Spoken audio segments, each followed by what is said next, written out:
This is Duke University. I was born in New York in October of 1971, and about 6 months later, my parents, who had met in the U.S.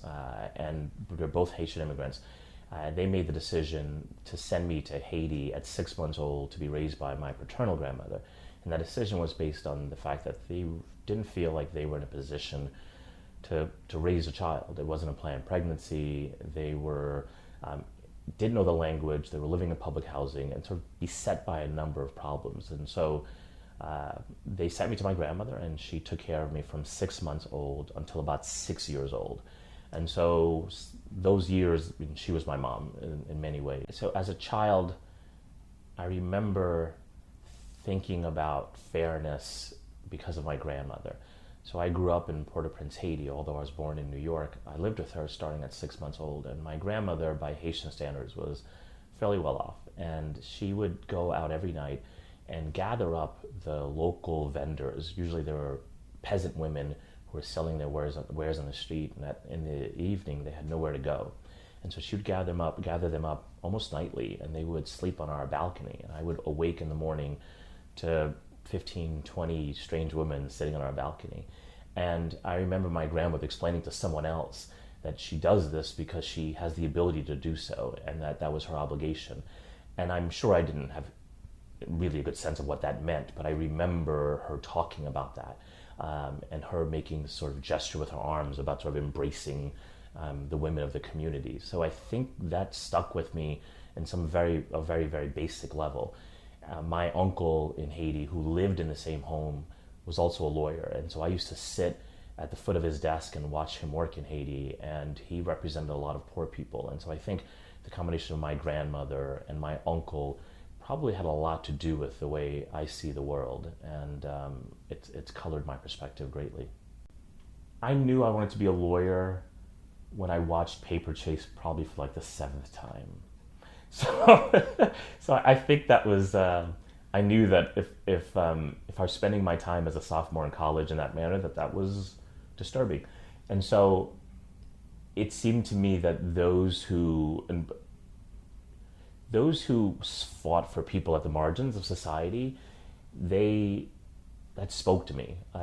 Whether it was Atticus Finch in To Kill a Mockingbird or St. Thomas More.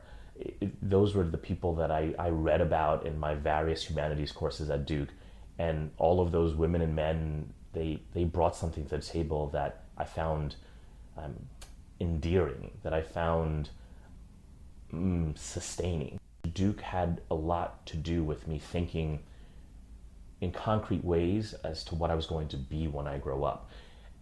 But I think what also Duke taught me was I'm allowed to ask that question even when I grow up. So now I am blessed with lots of gray, and I still get to ask that question. And I think Duke gave me the liberty to do that.